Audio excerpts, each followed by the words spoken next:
Hello, my name is Rob Hill, and I'm here at Give Record Studios in Beverly Hills, California. Here today working with a really, really great singer-songwriter artist named Hendra. And you can see behind me a nice vintage Neve, and it's a lovely place to give records here. And we'll talk about that in just a minute, but just wanted to give you a brief rundown.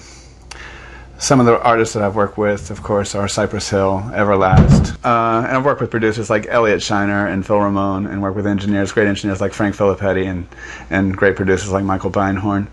Just wanted to talk a little bit about the production that we have going on today, which is a song called One Man's War, which is the backstory behind this.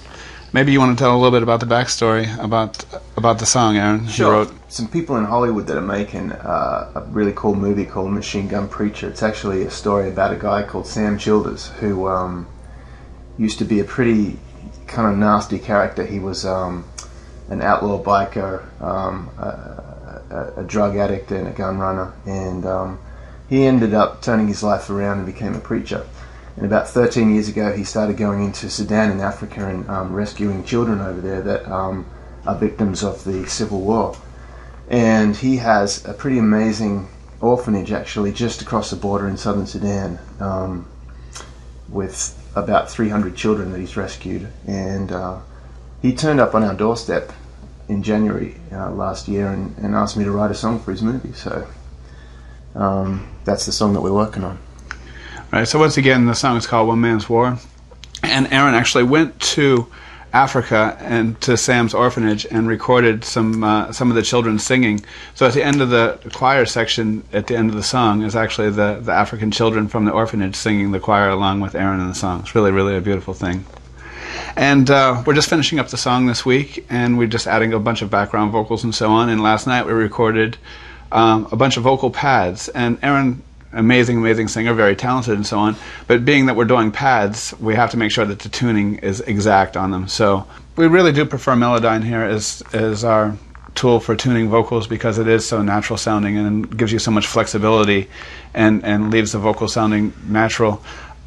We like the flexibility in the application itself, that we're not big into, the mechanical kind of tuning aspects that seems to be so popular, and Aaron, being such a proficient singer, very few things have to be touched up, but sometimes there's a performance that, it's just really that moment of passion that was in his voice, and we don't want to go back and get it. And although the pitch may have been slightly off in a section, we would just want to touch it up without it sounding completely unnatural. But for vocal pads and for layers like that, it's absolutely essential that you use, something to tune them up, to make them balance correctly, and we found that Melodyne is absolutely the best solution for doing that.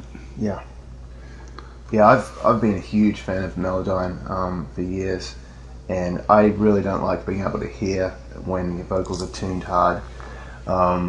We try to tune our stuff the least amount possible, but sometimes you get a performance where there's just some magic, and it's so hard to sing every note exactly perfectly all the time.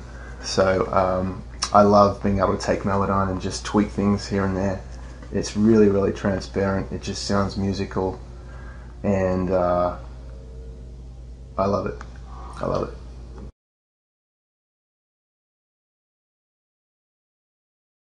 Yeah, using Melodyne definitely gives me peace of mind when I'm singing, because I don't have to worry about, thinking about the process of pitching every note. I can just throw myself into the moment, and then, know that I can always go back and tweak things a little bit.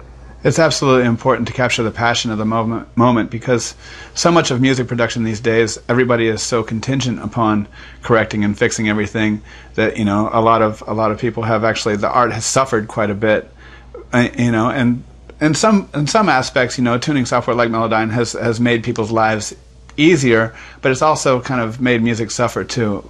But to use it properly in the proper aspect, I think it's a tool that's, an absolute necessity in music production.